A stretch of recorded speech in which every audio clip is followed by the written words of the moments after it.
You're only supposed to blow the bloody doors off. What, 70? I didn't know he was as old as that. Well, that gives me a bit of hope. He doesn't behave like a man who's approaching 70 at all. In fact, we're going to lie about his age. We'll say he's 60. Still really sexy. He's certainly not a grandad type, is he? I can't keep up with him. You know, I'm 10 years younger than him, and I'm sort of like, phew, he's amazing. He's one who has, as they say, aged gracefully, but I think he's one of the best actors in the world.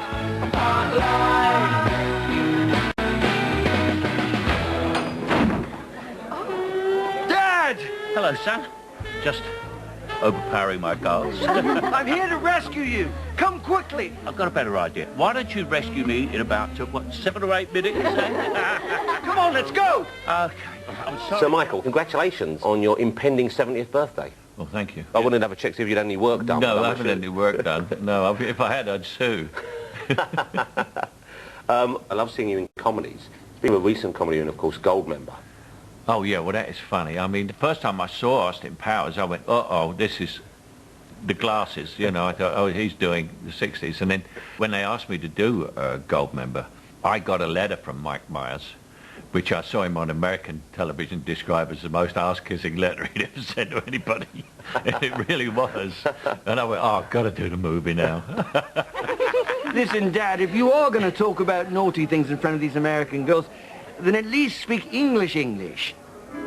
All right, my son. I could have had it away with this cracking Judy, my old china. Are you telling pork pies in a bag of trout? Because if you are feeling quickly, why not just have a Jane Arthur? What, Billy? No, mates. So right, you. Don't you remember the Crimbo Din-Din we had with the grotty Scotch bin? Oh, the one that was all 6s and 7s. Yeah, she was a travelling stripe, but a Morris dancer lived up the apples of pears. Yeah, she was the barrister that became a bobby in a lorry, and they gave her the Gatling gun in the bottom of St. Regis tea kettle. Yes. And then she shat on a turtle. Oh. What's that line? Had a shit on a turtle. Shat on a turtle, yeah. My wife also does great Cockney rhyming slang, which is great to see this very beautiful Indian woman suddenly in a cab saying, have you got any rifle range? Because she did it, which is change. Yes, we're often at a party, and we would communicate in Cockney slangs. She'll suddenly say, who's the ice cream? Which is a man, ice cream freezer, geezer, yeah. But she was suddenly say, who's this ice cream? And I said, I don't know, I'll get rid of him. Give the ice cream the elbow. Did he tell you about that? I thought he would. As a Cockney lad growing up in South London, Caine was determined to escape the poverty and class prejudice he witnessed as a child. Born Maurice Joseph Micklewhite, he lived in a 2-room flat with brother Stanley, mother Ellen, a charwoman, and father Maurice Sr., a porter at Billingsgate Fish Market. Maurice Jr., however, had no intention of following in his footsteps. Your mother and I were very good friends. Yes, you were. And your dear old father, yeah. The times we used to pick up old Mrs. Faulkner. Yeah, You remember those times, I remember. don't you, boy? Yeah. Yes. For you, starting out acting, it must have seemed, at times, I'm sure, like an impossible dream. Oh, absolutely. No one coming from where I did would ever think of going into the theatre. Where I came from, it's very tough. And everyone thought that all actors were Nancy boys, you know. I'm sure my father thought that. I must say, I'd only been an actor about 2 years, and I got married. I think it was to prove to him, no, I wasn't, and had a baby. So you rushed into it? I rushed into it, yeah, very fast. How long did that marriage last? About 10 minutes, really. It was just, we were so poverty-stricken. I mean, it's the old thing when poverty comes in the door, love flies out the window. I mean, we were so hard up, it was terrifying. And I was working at Hayes Laundry at Brixton. And I wasn't even on the clean clothes. I was wheeling in the dirty clothes, you know. That's how far it had got, you know. And it all went pear-shaped after that. You were, what, working as an actor for about 8 years before? Yeah. I was in rep and doing little television pieces. I did a lot of television, as a matter of fact, about 100 television programs and plays. So by the time I got to movies, I was a very, very experienced actor. And the TV roles, the early ones, what would have been the turning points for you? It was one called The Compartment by Johnny Spate. And I got a lot of good reviews for that. And it's very funny because the next day I was walking along Regent Street with Terence Stamp, and I said, look at it, it says Roger Moore there, you know, because Roger was very famous for the Saint. And I said, look, you know, you see someone famous, it's Roger Moore, look. I do not normally talk to young men in Piccadilly Circus, but I recognised Michael and the other young man with him, Terence Stamp. And then he kept coming straight towards me. And he said, is your name Michael Caine? I said, I saw you on television a couple of nights ago, and I think you're terrific. I think you'll be a big star. And he walked away. And of course, he eventually became my best friend. I won't tell you what he said, because he's an erudite gentleman and he doesn't say fuck me anymore. Bromhead, 24. That's my post, up there. Who said you could use my men? They were sitting around on their backsides doing nothing. Rather you asked first, old boy. I was told their officer was out hunting. Yes. So Zulu then being the first big film break Yes. you have. Interestingly, you play an upper class person in that film, of course. Yeah. I was very tall, very slim, long blonde hair. Cy Enfield, the American director, said, you don't look like a Cockney to me. I said, well, what does a Cockney look like? He said, well, I don't know. He said, you look like sort of upper crust. And slightly superior looking. A very superior look. Yeah, I was very snotty about everything. Out-of-work actors get very snotty. You have to be, it's protection. Yeah. And so he said, can you do posh? I said, I can do any accent. He said, proper English. I said, sure. I said, I've been doing it in rep for ages. And so I read the part and they gave it to me. Caine is disdainful of his own army experience, carrying out his national service during the Korean War. I was always called, even in the army, a Bolshevik, because I always railed against authority and discipline. I have the best self-discipline, and I accept no discipline at any time from anybody else, and I never have since I was 3 years old. But that's what made you so perfect to play Harry Palmer. Exactly, because he was absolutely against authority on every level. Sergeant Palmer reporting as ordered, sir. Is that my B-107, sir? As if you didn't know. And it makes awful reading, Palmer. You just love the army, don't you? Oh, yes, sir. I just love the army, sir.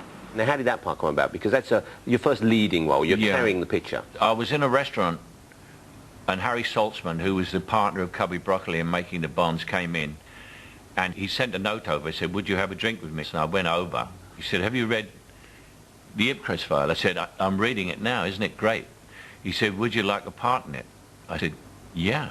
Did you think, okay, we're making the anti-Bond? This is the... It was Saltzman's idea, and he wanted to make a spy who was a bit more really like a real spy. I've played a lot of winners who looked like losers. Harry Palmer looked like a loser. You knew he wasn't going to go up against the Russians and win, for Pete's sake, but he did. Yeah.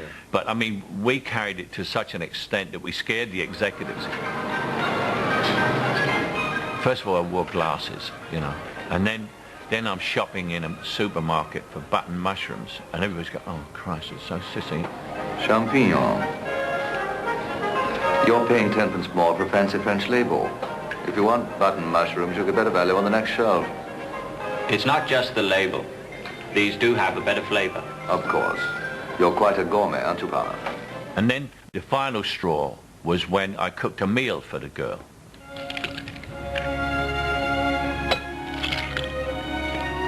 You're very professional. Yes, so are you. Do you need all that? Well, it's as easy to cook for two as it is for one. I thought you might join me. No, thanks. I'm not hungry.